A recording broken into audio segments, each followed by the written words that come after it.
ازيكم عاملين ايه؟ يا رب تكونوا كلكم بخير. هنعمل ان شاء الله النهارده مع بعض واحده من كلاسيكيات السفره المصريه. هنعمل صينيه بسله بالفراخ، ودي هتبقى اول وصفه معانا في سلسله اول مره في المطبخ. سلسله هنتكلم فيها عن كل اللي يخص المبتدئين والمغتربين، كمان هتبقى سلسله مفيده للمحترفين في الطبخ. نتعلم مع بعض تتبيلات جديده وطرق جديده. لو عجبتكم الوصفه ما تنسوش تشتركوا في القناه عشان تساعدوا القناه بتاعتنا انها تكبر بسرعه. ويلا على طول نبدأ مع بعض. انا استخدمت فرخة، حاولت افصل عن الجلد عن اللحم كده بالراحة واعمل فتحات في الفرخة نفسها. اهم حاجة في تتبيل الفراخ ان التتبيلة توصل للحم من جوه، مش الجلد يبقى متبل والفراخ من جوه ما يبقاش عليها اي تتبيلة. وبعدين هبدأ بالملح، هحط رشة بسيطة على كل جهة من اجزاء الفراخ. تقريبا الفرخة بتحتاج معلقة كبيرة من الملح. وهحط توابل بابريكا وفلفل اسود وسبع بهارات، واحط بصلة مفرومة، وهحط معلقة صغيرة توم مفروم. وده زيت زيتون معلقتين كبار، لو مش موجود ممكن نستغنى عنه. كمان هستخدم ليمونة، الليمون بيساعد ان الفراخ ما يبقاش فيها اي ريحة او طعم غريب كده او ريحة زفارة. وده دبس الرمان، دي اضافة طبعا اختيارية بس هي بتدي لون جميل وتسكيرة خفيفة مع مزازة خفيفة كده للفراخ. كمان بعد ما تستوي الفراخ بيبقى لونها وطعمها جميل كده ومميز. لو موجودة استخدموها. وبعدين هحط البسلة بتاعتي في الفراخ نفسها، دي بسلة مش عليها اي تتبيلة خالص.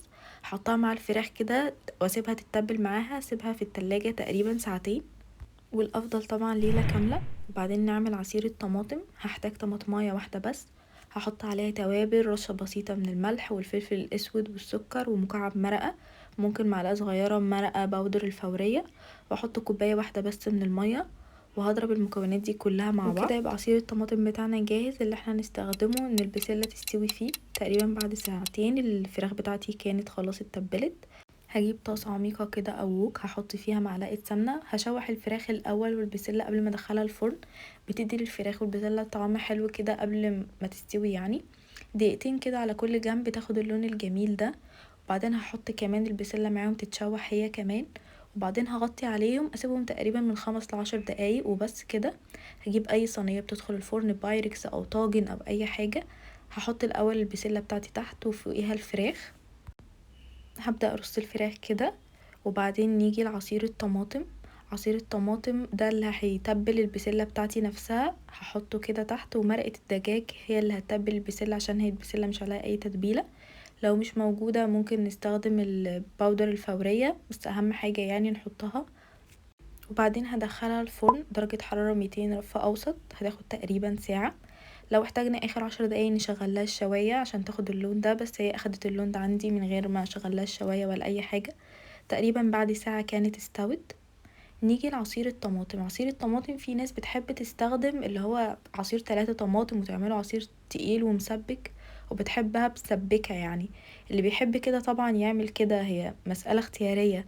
بس دي بتبقى اخف وتغيير عن البسلة اللي بطماطم المسبكة العادية. طماطمية واحدة مع كوباية مية بتطلع خفيفة زي ما نكون عاملينها بشوربة كده، فبيبقى طعمها خفيف ونسبة الطماطم فيها بسيطة.